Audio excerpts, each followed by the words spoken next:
শিলিগুড়িতে জনসমাবেশ, কেন্দ্র ও রাজ্য নীতির বিরুদ্ধে সরব বামপন্থী নেতৃত্ব। শিলিগুড়িতে আয়োজিত এক জনসমাবেশে কেন্দ্র ও রাজ্য সরকারের বিভিন্ন নীতির বিরুদ্ধে তীব্র প্রতিবাদ জানালেন বামপন্থী নেতারা। সভায় উপস্থিত বক্তারা অভিযোগ করেন, সাধারণ মানুষের স্বার্থ উপেক্ষা করে বড় কর্পোরেট সংস্থার সুবিধার জন্য নানান সিদ্ধান্ত নেওয়া হচ্ছে, যার বিরূপ প্রভাব পড়ছে দেশের অর্থনীতি ও সাধারণ মানুষের জীবনে। সমাবেশে বক্তারা বিশেষভাবে এসআইআর এর নামে ভুয়ো ভোটারদের নাম বাদ দেওয়ার অভিযোগ এবং ধর্মীয় বিভাজনের রাজনীতির বিরুদ্ধে সরব হন।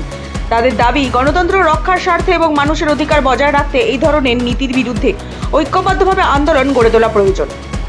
বক্তারা আরও বলেন, কেন্দ্রীয় সরকারের পাশাপাশি রাজ্য সরকারও বিভিন্ন ক্ষেত্রে জনবিরোধী সিদ্ধান্ত নিচ্ছে। পৌরসভা ও পঞ্চায়েত স্তরে দুর্নীতি, আর্থিক অনিয়ম ও উন্নয়নের অভাবের অভিযোগ তুলে প্রশাসনের ভূমিকা নিয়ে প্রশ্ন তোলেন তারা।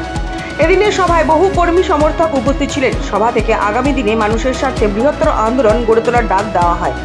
সভা মঞ্চে বামপন্থী বিভিন্ন সংগঠনের নেতৃত্ব উপস্থিত ছিলেন এবং তারা নিজেদের বক্তব্যের মাধ্যমে সরকারের নীতির কড়া সমালোচনা করেন।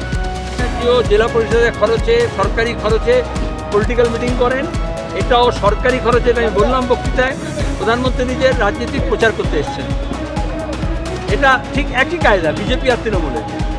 প্রশাসনের খরচে প্রশাসনিক মিটিংকে রাজনৈতিক মিটিংয়ে পরিণত করেন এবং বিরোধীদের ডাকেন না। মমতা হলে এই অশোক ভট্টাচার্য যখন মেয়র ছিল তাকে ডাকেনি, জেলা পরিষদ যখন আমাদের ছিল তাদের ডাকেনি, আমি যখন এমপি ছিলাম তাকে ডাকেনি। আর বিজেপিও তাই করে, বিরোধীদের ডাকে না। কিন্তু মমতাকে বিরোধী মনে করে না, ওটা আরএসএসেরই আর একটা ঘরানা, সেই জন্য ওকে ডেকেছিল।